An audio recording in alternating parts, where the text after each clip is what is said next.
Hello. Thank you so much for coming. We're going to start. We'd like to begin with a land acknowledgement. We are gathered here on land that is occupied and unceded territory of the Wampanoag and Narragansett people, and I'll pass it over to Pippi for the introduction to the event. Hello, thanks everyone for coming tonight. Sorry for the delay, technical difficulties. We're like, real live, 6:30. Believe us, in the future, we'll really do it. But I wanted to welcome everyone to our second event as part of the Woonasquatucket River Arts project. We'd also like to thank the City of Providence Art, Culture, Tourism Department for their support through a grant through the National Endowment of the Arts.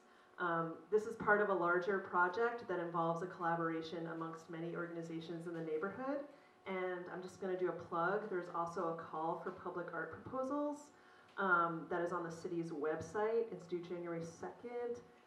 If you have any questions, check it out on the city's website, or if you want more information, talk to Xander. But we're very honored to be presenting this discussion tonight between artist Shey Rivera and Josephine Devanbu. Thank you so much.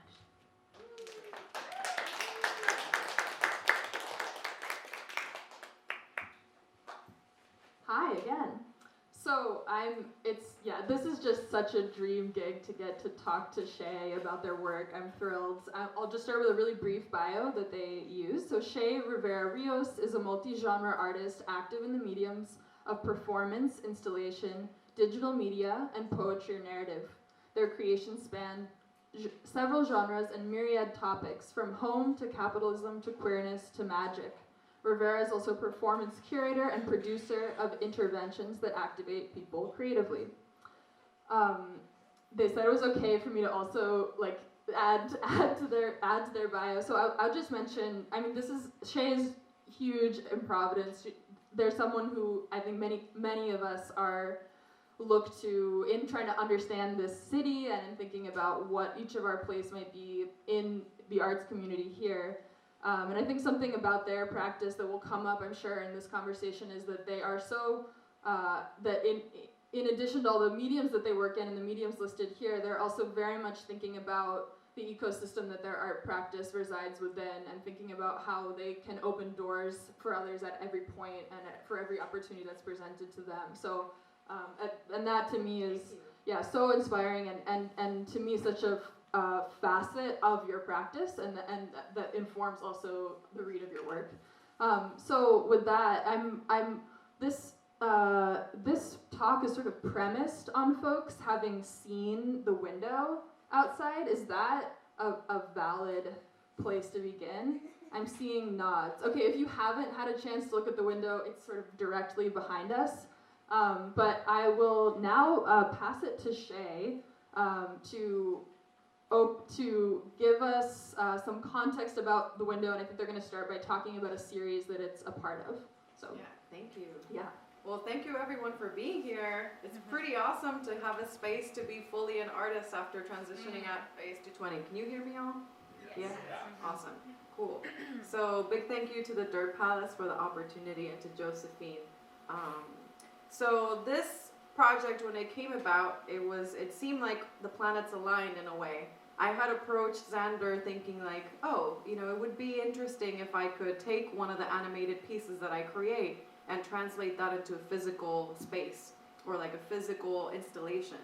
And then Xander and Pippi were involved with the city with the project around the Woonasquatucket River. And I was thinking, wow, okay, this is a great opportunity. So flash backwards. I started this project called Fantasy Island about maybe 2 years ago or a year ago, something like that.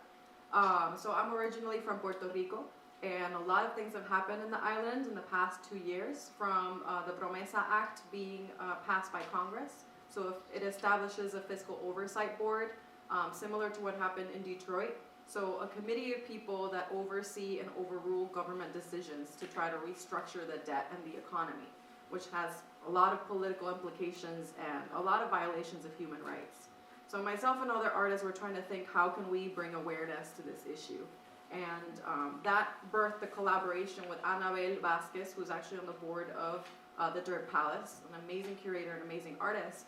And we started doing interventions in Providence and in Boston to bring people together to have conversation about the situation, the political situation of Puerto Rico as a U.S. colony and the implications of Promesa. That looked like different interventions called Capicu. Capicu is basically what you say when you win a domino game. It's one of those, so dominoes as a game of domination as well. We use that play and it's part of our culture, similar to other cultures.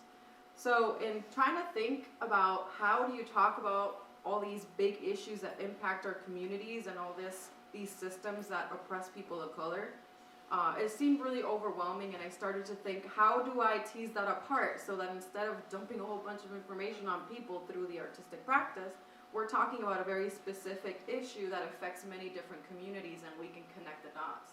So that issue that I chose was tourism and real estate development. And of course, with my work at AS220 being very closely tied to that, it just seemed like a really good place to start the conversation. So Fantasy Island was born, and it came out of my desire to create digital media. So it's a body of animated GIFs. They're all collages.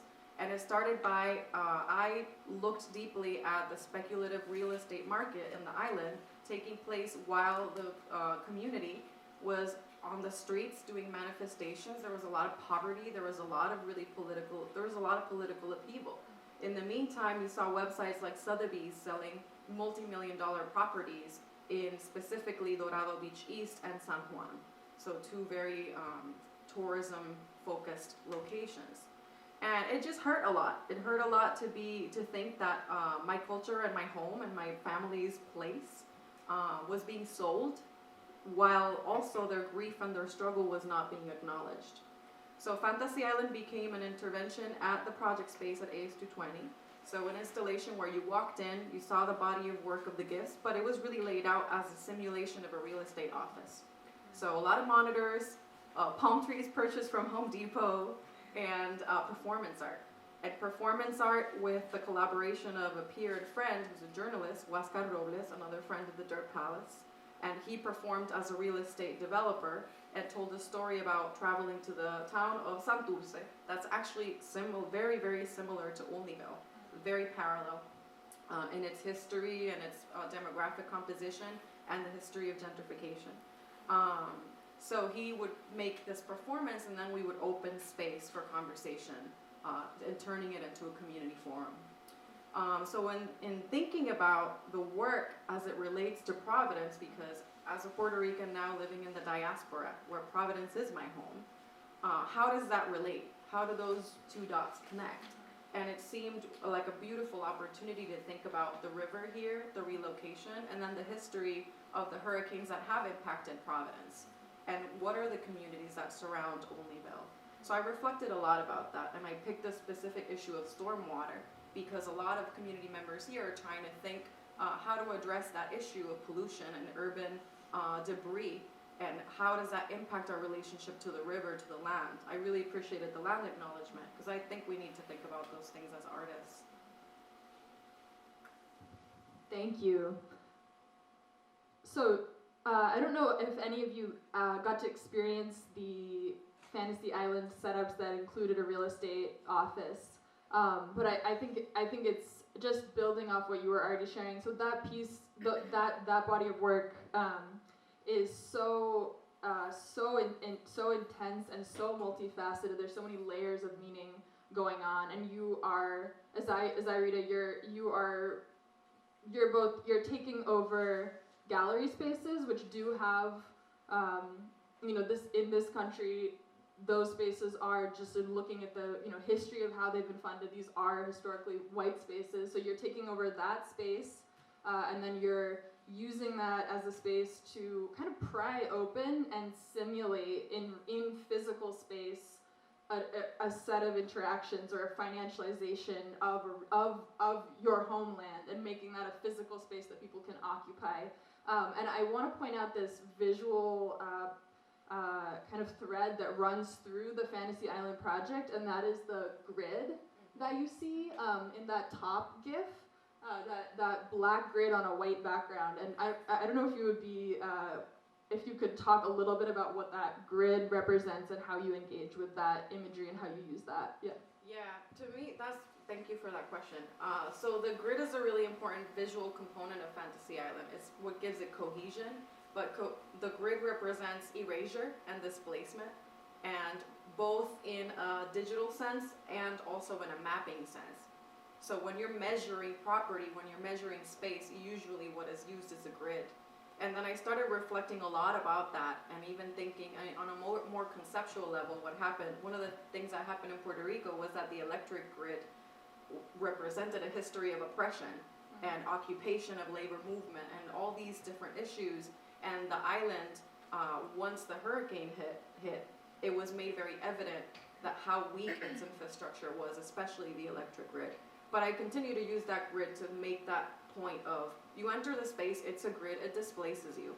So the hope is that while you're listening to the story and a performance about a very specific geography, you are displaced to like feel that, but also thinking about how communities are displaced and how space is measured, and especially in white boxes, white spaces, how, you know, their decision-making power comes from very different places and communities in general. And many of us are engaged in work to try to change that. And I love also that this gridded white cube then becomes this space in a way where no one exactly belongs. There's a kind of flattening there, and there's also another thing that I think is so fascinating about this ongoing project is that there's this chance then for whoever steps in that space to be a part of how that script unfolds. So they could totally thwart the real estate deal. They could take it in some totally other direction. They could make of it what they need. And I think something that's very moving and that you've described in how this piece has unfolded is I think you started the work before Irma and Maria. Yeah. And could you talk a little bit about how that shifted, how the piece has operated, to how Fantasy Island has operated? Yeah. Well, at the beginning it was very militant and also satirical. And it meant to create a space to have critical discussion and critically think about these issues. But then when Maria and Irma hit the island and the Caribbean, it had to shift. I mean, it really needed to become a space of knowledge sharing and healing and conversation and being present for people. And also even for myself as an artist, like it really helped for me to, when you're going through grief, and I think a lot of us know this, it's so hard to articulate, and it's sometimes really hard to carry all that grief. So I felt like for me it was a really important place where I felt safe putting myself, being accessible, and also sharing a place of safety to share that grief and be in conversation with folks. When Hurricane Irma and Maria hit, so the Fantasy Island project had been picked up by Loisaida. So a Puerto Rican cultural center that is Lower East Side has faced massive gentrification in New York, but this continues to be a place held and led by Puerto Ricans since the 70s. And it was really meaningful for me to have that space there. And when the hurricanes hit, they asked for the space to stay longer. And myself and Wascad created programming to make sure that we had space of dialogue. We had panel discussions, we had elder circles, we had conversations with people, we were knowledge sharing. I connected with every single Puerto Rican that I've met in the past 8 years in the US, because everyone was checking up on each other, and did you find your uncle, did you find your father, like, did you find your nephews, and also knowledge sharing, because people didn't have access to internet. And actually, a lot of us in diaspora had a lot of knowledge of what was going on because folks weren't having access to communication tools until Google apparently released some balloons that gave people access to very limited cell phone reception. So in the Lower East Side, it really became a space to just make sure people knew that stuff was happening, that the needs were being addressed. And it just made me think, wow, you know, as artists, what is our role when our communities are in pain? You know, and also how it was really strange when you take this space to hold your grief, sometimes other people don't understand that. And it's important for you to surround yourself with your community who loves you and can show up for you. Yeah. I was really happy and thankful of my community in Providence, that's for sure. Yeah. And bringing us back to Providence and to Olneyville, and thinking about this window installation and this both in its formal qualities, like what is depicted here, what are the materials used to depict this imagery, what's the kind of the venue that it's in, both in it being a commercial, historically commercial kind of site. I think the property is still zoned that way, and the window gallery format certainly reads to all of us. I think to any viewer coming upon it, one needs no art training to know, or there's no kind of it's a literacy that we all have to know when we see a storefront. That is in dialogue with commerce. And so that brings into any work shown in that window has that conversation, that connotation is coming as part of it. And so for me, and especially given how deliberate you are in your work about where you cite, where you show your work, how you're showing your work, that location of this installation in a commercial window feels so tied to the read of the work for me. And I guess, it would be great if you could talk a little bit about how you related to this venue and to citing the work and the materials. Yeah. Well, I think so. To close that knot too and respond to what you generally offered, the work transitioned and pivoted from addressing oppression and talking about the challenges to becoming space for healing and galvanizing action, and that for me was a really important shift. I think that conversation is now part of many conversations that we have as artists. How do we create space for us to be healthy and happy and create joy and transform trauma? So to what was offered generously in your read, absolutely. I thought what was really compelling was, yes, if I have a storefront window and the work inherently is about commerce and the commerce of space, like space being sold or people feeling displaced, or just attaching a financial, attaching a number to people's homes or experiences, I thought it was important to use that space and play with it. I did purchase materials from the little party store from Luz and her daughter, so across the street, and tried to get a sense a little bit more of what the neighborhood is like. And there are parts of my pieces that I understand that if you read them out of context, especially if you're from Latinx background, specifically the religious iconography, which I was taking in some of the other animated gifts, I decided not to use that because I didn't want, this piece is not meant to offend the neighborhood. It's meant to create a conversation within the commerce of this street in particular, because there are a lot of little shops.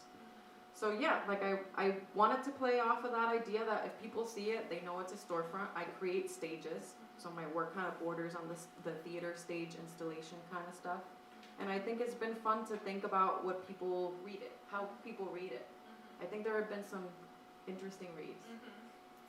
And I was we were talking yesterday and I was thinking about, okay, so this is a commercial space, this is a stage that's set, what is sort of the action that would take place on this stage, or what is the subject here? And really in a way the question becomes, what is for sale? Which you answered, and when you answered it was so obvious, but I don't know if so Shey's answer was space. It's space is what's for sale here, and that really kind of like clicked it into gear for me. And thinking about how do you kind of make what is a window display when the product for sale is just the land and is just the space itself. Another thing, and I think there's Xander might be able to answer this, but you were mentioning that at least in downtown there is. Correct me if I get this wrong, but there's no property downtown that is owned by people of color. Is that correct? At least Okay. from my And your historical understanding and the Yeah. research I've done, the only one was the former Aurora building, and that was owned by Don King and a group of artists. And then that property was sold to Lenny and Ali Cabral, and then they sold the property, and that's not the case anymore. Right. And this, I think this is a majority renting, Olneyville's majority renting. I don't know, this might be one of the few owner-occupied buildings in Olneyville, so that's also, just thinking about that specificity. Yeah. So where should we go from here? We could talk about the weather. Let's talk about the weather. Great. So you mentioned this parallel between was it San Dulce? Is that the town? San Dulce. Okay. And Olneyville. Could you talk a little bit more about that parallel and maybe about some of these storms that you're thinking about in Providence's history and ties there? Yeah.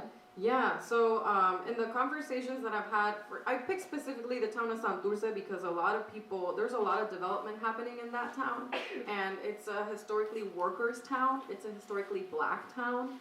I think the Afro-Caribbean experience in Puerto Rico doesn't get often talked about, and I think that's similar in different spaces when we're dealing with colorism from outside of a U.S. context. But yeah, Santurce feels to me similar to Olneyville because there is a vibrant, amazing community of art making, but there's also a lot of developers trying to co-opt that and develop that and kick people out. So that made like, I tried to create a mirror between the two, which has been really good for me as part of my research. But one of the things I wanted to connect in the talking about the weather, one of the things that I found really interesting when I moved to Providence, hurricanes have been a part of my life since a child.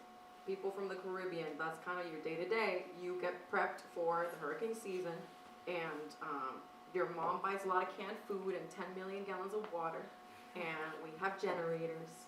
And my parents are from the countryside, so they're used to even more challenges. So, on the positive note, they know how to handle themselves and survive and make things better.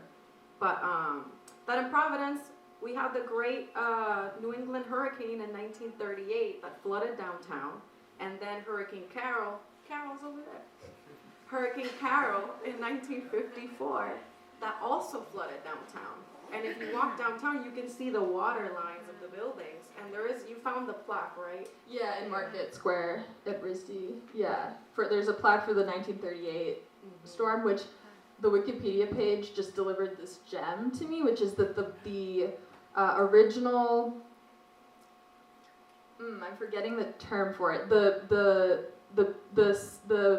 document, the charter for Brown University was washed away. Like the ink was literally washed off the page because the bank vault that it was sitting in was flooded. So just a shout out to Brown not actually even having its paperwork in order. But I'll hop off that and you can take it. Yeah, keep leading us wherever you were heading. Yeah. No, the Athenaeum has like really amazing photos from that time too. If you want to check them out, they're beautiful black and white photos of a really awful time for the city. But then the city decided to build a hurricane barrier. And when I moved here, I was just like, this place has a hurricane barrier? You get hurricanes here? It's so cool. So I was just like completely blown away coming from a place like, we don't have hurricane barriers. Why don't we have anyway, it was a moment that I was like freaking out. I was like, what planet am I living on? But I did a lot of research on that because I thought it was really interesting to me. I mean, one of my most vivid memories as a child, which I shared with you, was in 1989, Hurricane Hugo. Hurricane Hugo was a Category 3 when it hit Puerto Rico, one of the most devastating moments in the history of the island. I was a tiny little deer, little Bambi, and my mom was pregnant with my brother, and we were at my grandma's house, and just like, weather was such a part of the memory. I mean, I remember the salsa song that was playing. It was called Lluvia by Eddie Santiago, talking about this woman that was so cold like rain. You're so cold like the rain. I want to love you, but you're cold. And this rain was just like beating the buildings, and the wind was destroying everything. And my mother was with my brother in her belly. And that was just that memory always stayed with me. And were you also writing a paper about the impeachment? So that was the next one. Okay. So the next Jump the gun. I was writing a paper when I was 4 years old. Oh, sorry. I was thinking you were just like a really small middle schooler. Yeah, but when the Clinton impeachment was happening, Hurricane George hit the island, and we didn't have electricity for 2 weeks. And I think it was in middle school. It was in the 90s, early 90s. Clinton. And I had to write a paper on his impeachment, cutting out Time magazine covers, and we didn't have electricity. I was doing this paperwork with my school, and the hurricane was hitting us. We had oil lamps, and I was just doing this work on the U.S. president. I was like, I don't even know, this reality is so far away. But we were talking about how detached at least my understanding of history is so weatherless. Like, I don't have any, like, when I'm picturing like the history of this country or the history of the world, I just am not thinking about like what's going on in the sky at all. And it was so, for me, in like reading about these major storms in Providence, I was just thinking about like, whoa, like in the past, people were dealing with weather, and which is interesting. I mean,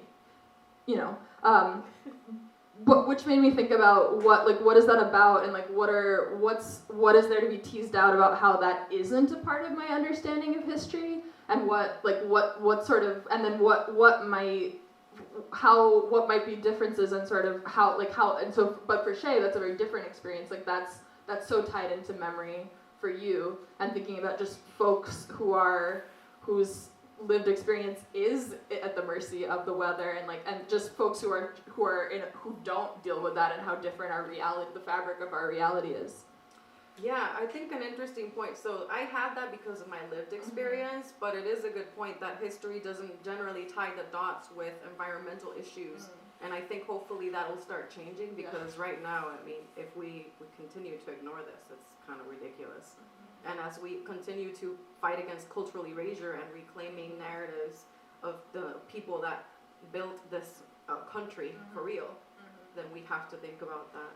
And the other thing, this is a plug to AS220. I was working with the development team at AS220, working on a grant, and one of the people leading the development office was just doing all this amazing research, and they found, when the hurricanes hit Providence in 1930 and 1954, by the 80s, the city hadn't recovered yet.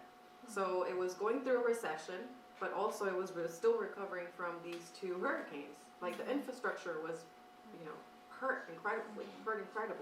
And then what role did the arts have in kind of like revitalizing or bringing back more support to help rebuild that? It's an interesting, it was really interesting to see, okay, cool, that's something we don't often talk about.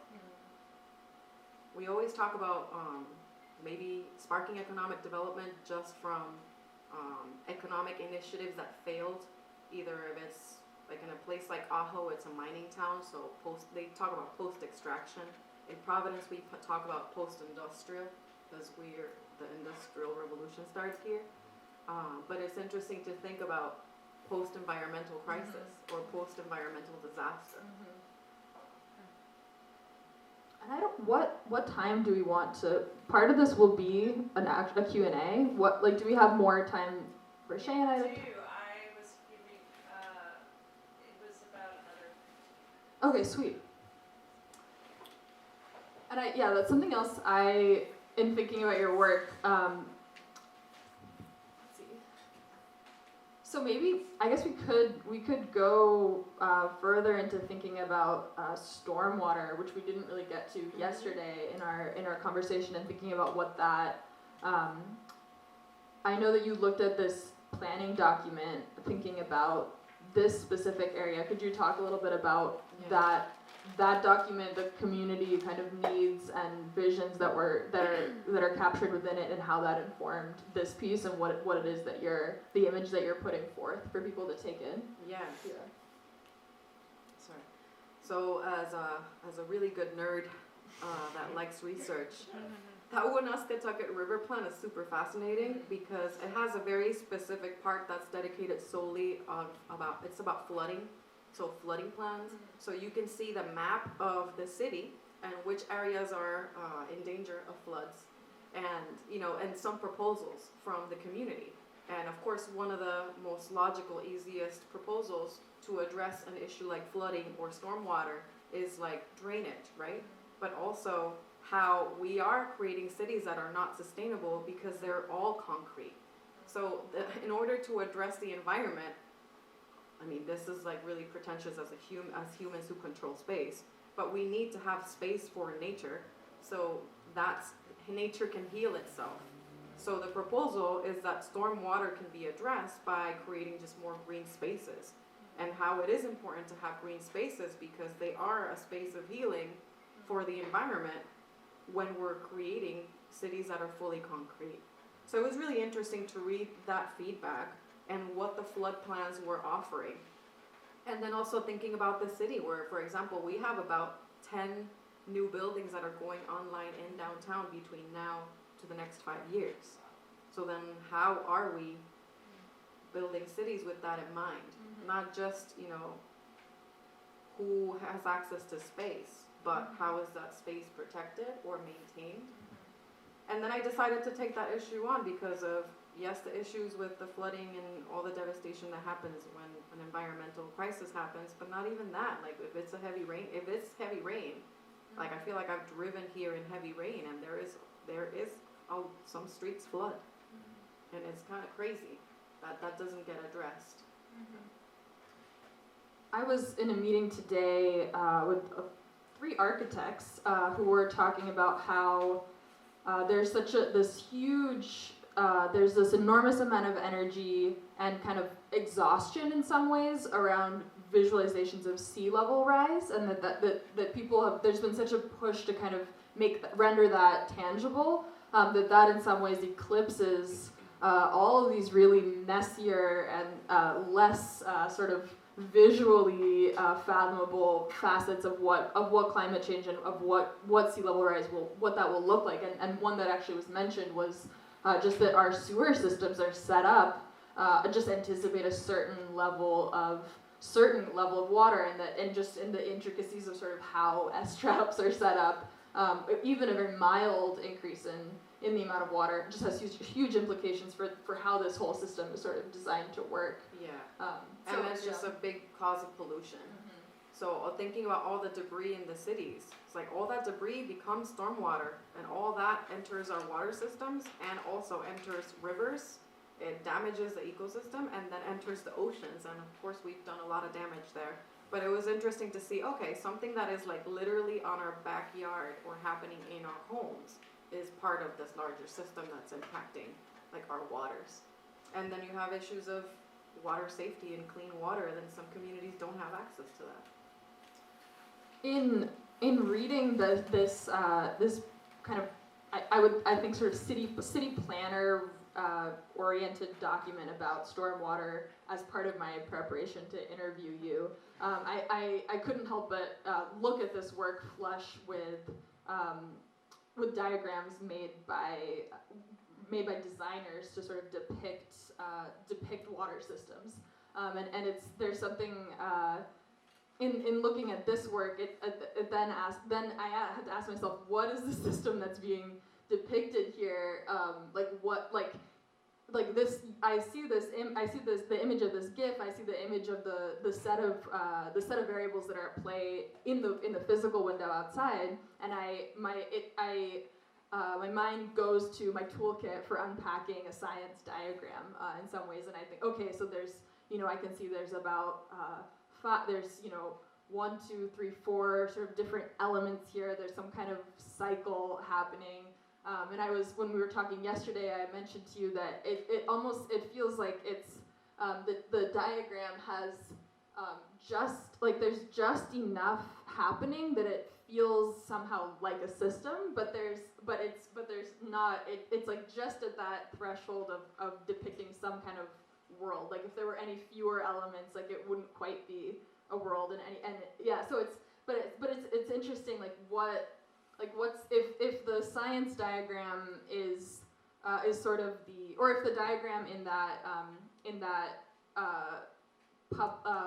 city planning document is to, you know, the world that the city planners are putting forth, like what is this gift?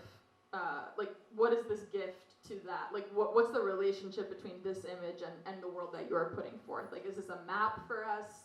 Is this like, I know you use the language of a prayer, but yeah, I'm curious, like, how do we read this image, and what's the world depicted there, and is that your recommendation to us? Like, unpack that if you could, yeah. Well, not a recommendation. I don't claim, I mean, as much as a nerd as I like to be, I'm not a scientist, so I can't make like concrete recommendations on what is possible. But I do believe in contributing and creating space of reflection. So yes, I saw a lot of diagrams. I maybe revised, like I looked around maybe 8 different diagrams that people created specifically on the issue of stormwater, and I was trying to think, how do I reconcile my aesthetic with this? Because it'd be cool to play with that. And it is a failed system. Like I feel like an animated GIF is an incomplete system, and I'm really intrigued by that because number one, we use them to communicate now on a day-to-day. Number two, making them is such a tedious, interesting experience. I recommend making one from scratch, and I would love to hear your feedback. It's like a love-hate relationship that I have with it, but I can't stop. So, like to what you generously offered, it is a failed system. It's a system that feels like a system, but it's not really quite a system. And I feel like that kind of, to me, represents like how we operate or how I've been feeling, where I feel like I'm part of a system but not quite, or like trying to resist system. We're trying to resist systems, but we're part of the systems. So like I feel like it was a good piece to make and reflect on that. As I've been also thinking, well, you know, as an artist and also an arts manager, being a part of systems while also trying to fight against them, which is inherently a contradiction. And also making another contradiction is making an animated GIF, but making it exist in a real analog way in a storefront, which I want. And I was thinking, like, maybe should I put video with the installation? I was like, no, I don't want to. I kind of want to understand how this can live in both places, like we all do. We both live in both places. So there was a lot of play in it, I think. Big issues and important issues and reflection and a lot of plans that I read, but I also think like the play was important. Yeah, it's a really ambivalent image. It's like, it could really, like, it could be like really, we were talking about this last night, like it could be, in some way it's like the sort of, like I feel like it almost operates at some kind of biological level, like, okay, I'm seeing water, like that's one of the things I know I need to live, and here's like this sunflower, this like, I can sort of identify, there's some character, you know, in this, in this sort of shimmering Lisa Frank sea. I love Lisa Frank. An important person. Oh my God, I'm seen. Yeah, but it's also, I mean, it could also be a really depressing image, like really depressing, like it's because it's just sort of, I don't know, it's like, it feels so, like it's so pure that it can feel really dark, and yeah, could you talk about mood in this, and like where are you taking us, mood, like, yeah, in the, like, and how, like when you're looking at this, like where were you emotionally, and yeah, where are you hoping to bring people emotionally who encounter this? Yeah, thank you. That's a really great question. Also, I love Lisa Frank, so I was really psyched to put prisms in. Write that down. Yeah. Really, really important. The mood was all over the place. Like, I feel like reconciling sadness and grief with hope and action is like such a complicated place to be. And I think I was trying to do that with the work that I've been creating in the past past couple of years. But specifically with this piece, I thought it was a literal representation of, there's like everything. I feel like there's sadness, there's grief, there's love, there's hope, there's anger, there's ambivalence, there's confusion. I don't know, all the feels. Hashtag all the feels. And there's no consequences. Like the water just keeps coming down, and it like it's like we're just sort of holding us. I think maybe not unlike in some ways the way the gridded walls hold people in the space of the fantasy island, or where the performers can reset, after one visitor comes through, and we're still like that interaction is still like you're still held in that dynamic.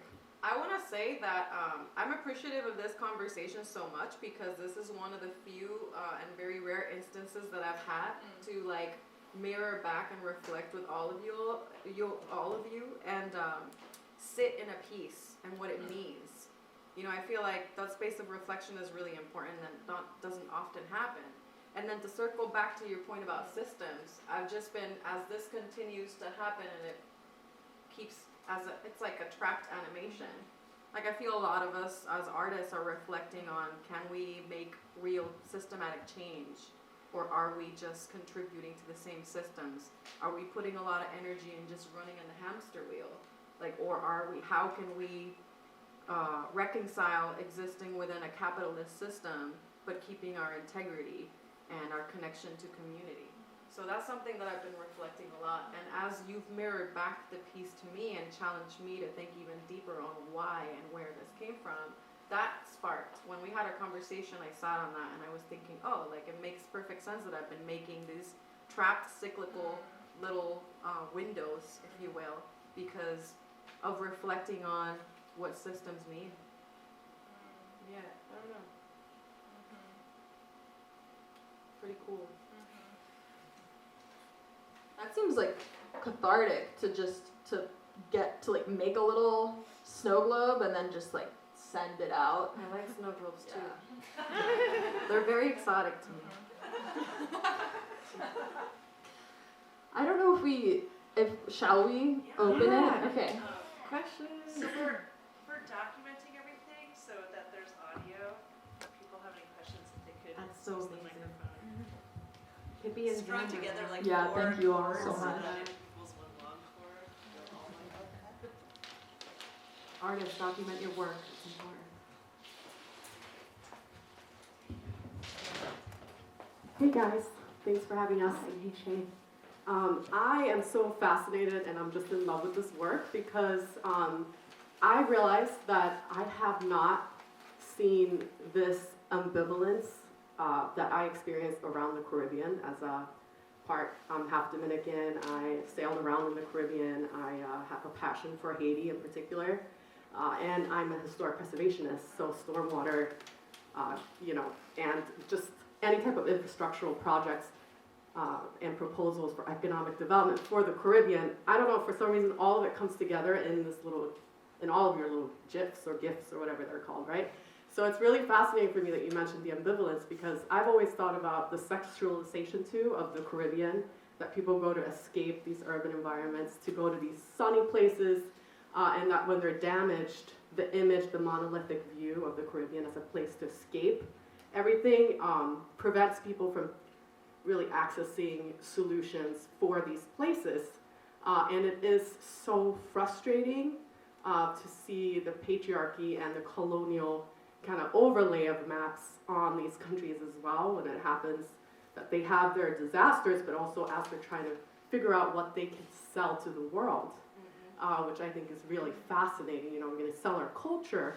In Haiti in particular, they're thinking about their history, which is very deep and has to do with the uprising of a slave revolution that liberated the country. It's not super sexy to sell, but it's very deep there, and it's what they have, but then these disasters keep happening and people come in with these diagrams and aid and solutions that just never work. And for some reason, I think your images are capturing a lot of those emotions that I've had around it, so I appreciate that a lot. And the grid, I wanted to ask you about the sexualization of the Caribbean, because when I saw, not this work, and I can't recall which one it was, maybe at the first exhibit that we had downtown, there was a grid that really was reminiscent of me of I thought of the 80s and black mirrored tables with cocaine and just this fast, sexy, neon Caribbean world that people also were participating in, that the media was really kind of projecting onto the Caribbean too, and that's what I saw when I saw the grid for some reason. So I wanted to just ask you how you feel about this notion of the places that we call home and that we connect to on a not just a commercial level, but that I feel keeps being framed in this way that you go down to the Caribbean to have sex, drugs, and the beach. And I think that your GIFs for me really resonate in that sense because they really kind of do all of it. And then on another note, if you wanted to reflect on how poor communities end up being the folks that are relocated or forced into areas that are first flooded, always, especially in these places, the shanty towns and that sort of thing, and that those flood zones are the only places that you can't sell formally. Yeah. Thank you. Thank you for that. A lot of that was, questions. Sorry. That was a beautiful reflection, and thank you for your work and lens, for sure. So the first question, when I decided to create Fantasy Island, I was trying to channel the sexiness of this like fantasy place that was created for the escapism of people with privilege and money. So it's like while you I'm not of a higher class.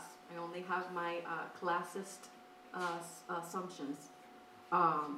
But privilege and power requires you to work and operate in a different way, where like a lot of the taboos need to be kept outside of that, but then it's encouraged to then go to escapist colonial territories, majority people of color, in order to be able to take a break from the oppressive way of being wealthy and having control. And maybe I'm saying that from a really angry place, of course. But yeah, I felt like it was really, how do I say this? There is a sexualization of the Caribbean,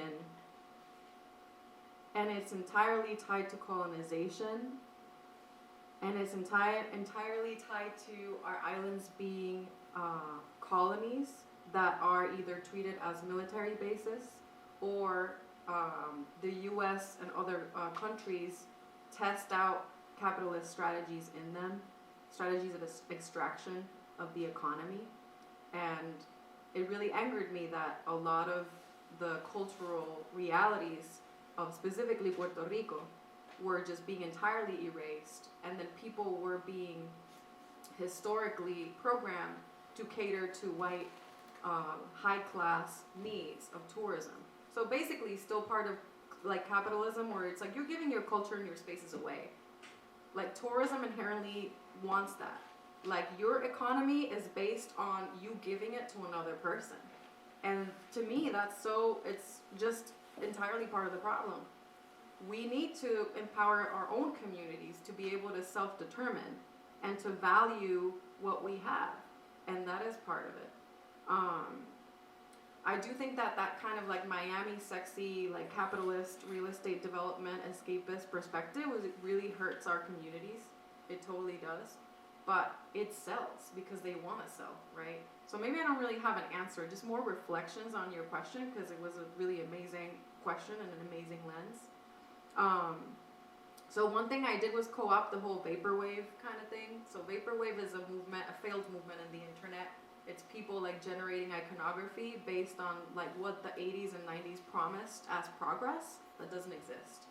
So it's this idea of a future that was sold to us of financial progress, but in reality it was a trap because it wasn't meant for everyone. It was meant for specific classes. So part of that was the sexualization of a place like, for example, Miami or the Caribbean. And then the second question that you asked around the displacement of people, yeah, entirely true. One of the things, so I think that this is a separate context, but I visited South Dakota multiple times. I really love Pine Ridge. And, you know, it was really awful because within the reservation, like traveling around, you saw people living in containers. And those were the containers that were sent when Hurricane Katrina hit New Orleans. So like people were putting containers to live. And then after those containers were not usable anymore, they sent it to another community to house people. And then I also have, this is a trigger of mine, I get so pissed at this. When people are trying to think about solutions for alternative, creating sustainable ways of life for people, what is the damn word? Disaster relief. So how to support communities that are in disaster, the first thing that people think about people who are not living in those communities, that are making decisions for them, oh, we need to move them from this place. But then where are you moving them to? And then if you're moving people, if you're expecting people to move, what about the community they're arriving in? How does that impact them too? And also, how do you stop creating band-aids and allow people to build back up instead of living in disposable homes or places that are not conducive to healthy lifestyles? You know, so a lot of people were getting all this like cred and like applauds and like, you know, awards for developing more container homes. I'm like, oh my God, like for real? I don't want to envision a future in which people of color are living in containers. It's like, that's like way too much, you know? So, I don't know, just like a lot of reflection on that. I think that was one of the things I learned from some of the folks that were maybe, like there were a bunch of students in MIT that were developing some plans for disaster relief, and they were being interviewed. I went to a talk, and they were being interviewed by people from FEMA and some folks, actually this brilliant man from Barbados who was doing disaster relief, and they were saying like, yeah, cool, your solutions probably might work in like 2 to 3 years, but when you have to support a community in crisis, you need to have a response like in 2 months. Like in 2 months, you need to start mobilizing and responding to people. So it just made me think about who's making those decisions, you know, and obviously people of color and people in poverty are the first ones that get hurt and oftentimes don't receive aid on time or don't receive aid at all. I mean, all the horrible things that happened in Katrina, it's just like crazy to think about too. And of course in Puerto Rico, of course in Haiti. Thank you.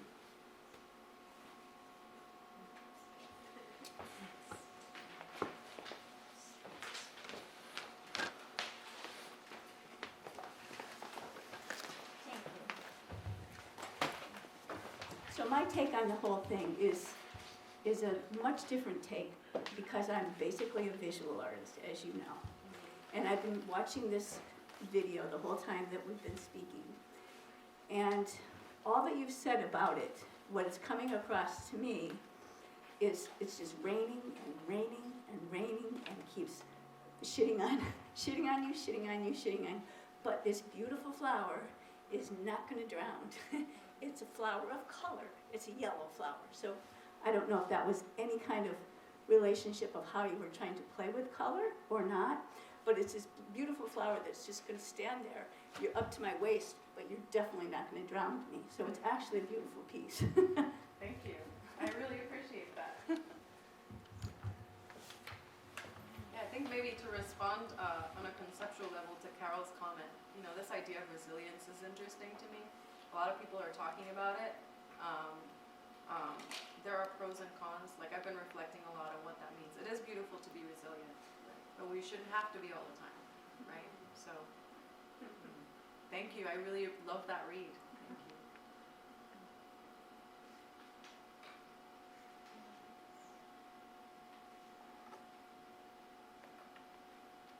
More questions or reflections? I was gonna say something about the sort of follow-up to what you just said, that Sorry, Even for though- posterity.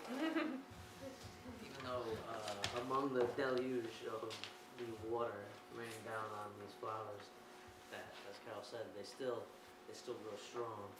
And the fact that they grow strong is unseen. The unseen part being the roots, how strong the roots are from the water. And I was also staring at this for a while, and the water also gives a reflection of what looks to me as the clearing after the storm or blue skies. So that was just something that Thank you. Yeah, I think that you hit on something that really resonates with me. I've been really contemplating what is perhaps a solution or approach to show up and be better for everyone else. And it's to have a strong sense of your cultural roots. Like if you're able to know yourself, know where you come from, or if you don't have access to a cultural background, are trying to rebuild it, whatever your path is. I think that many folks also choose to build culture now and build family in different ways. Like the Dirt Palace is an example of that, like how you build family. A's to 20 is an example of that. As a queer person, also, I think that that's really meaningful and important to me. As a person that lives away from my family, I built family here. But cultural roots is what makes you strong, and you are able to show up for other people if you just take care of yourself, which I think is really important. Yeah.